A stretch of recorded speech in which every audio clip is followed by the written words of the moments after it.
So anyone can stuff high-powered specs into a clamshell, but who makes the best overall gaming laptop?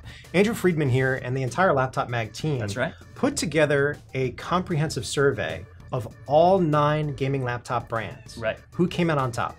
This year, it was Alienware and their corporate parent, Dell. They really did really well on our survey, from design to keyboard to touchpad to display. So we love the spaceship design. We're talking high travel keyboards, bright, vivid displays, solid warranty program.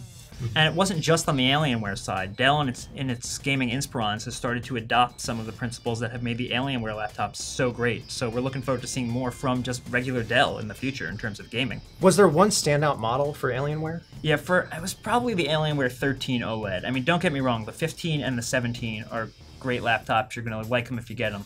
The OLED display on a gaming laptop can really make a difference. When we saw it, it was absolutely stunning. It made games look great, especially games with lots of color. I remember playing Street Fighter V on it. Right. It looked awesome. So that was one of the standout innovations from Alienware this year, and we're hoping that others adopt it soon. All right, so who was runner-up? So our runner-up this year is MSI, where the real difference was between first and second place. And this is a difference of 5 points overall, 90 for Alienware, 85 for MSI.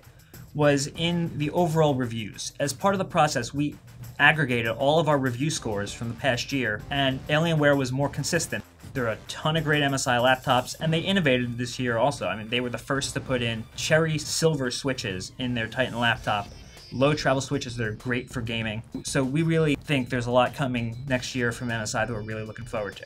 Okay, so a lot of people refer to Razer Right. as the Apple of gaming laptops. They came in a solid third. So Razer had 81 points overall. Part of the positive is the design, and that's one of the big comparisons to Apple. You're going to get these beautiful aluminum machines, as you see over here. They're often thin and portable, and they often have like great displays, so you're going to get a lot of high quality from Razer, and they're going to charge you a lot for it. Right. But you know, you're getting something boutique. But it's also like Apple in that there are fewer configurations than, say, from an Alienware, an MSI, or even an Acer and Asus. Right. They have fewer lines across the board, and from those there are usually only a couple from a drop-down menu, so you can't configure to order. So limited but good. Right, so you're gonna like what you get, except for one issue we had is that they generally have lower travel keyboards than our leaders. So when we prefer something from 1.5 to 2 millimeters, you'll often get something a little lower and a little less clicky from Razer. So someone had to bring up the rear, and we have 2 brands here that definitely could stand some improvement. Yes. So first we have Lenovo, and they scored 67 out of 100, so Right. not great. Right. Why so low? So Lenovo, who by the way was at the top of our best overall laptops earlier this year, so it's a shame to see them here. They generally aim for a slightly lower price bracket. There are some compromises in these machines, and most of them actually came with HP as well, who was down at 59 out of 100. Okay. And the reason being, you're not going to get aluminum, even though you're spending over $1,000. You're going to get plastic. You got lower travel keyboards across both brands. The displays are often not as vivid, and there's not as much in terms of configuring that you can do. HP fell below Lenovo because HP really doesn't have gaming software.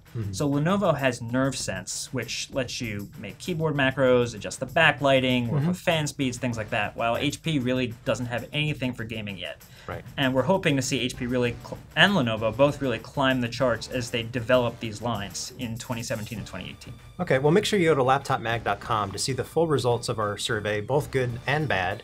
And stay tuned throughout the year as these brands try to get better. For Laptop Mag, this is Mark Spoonhour. And I'm Andrew Friedman.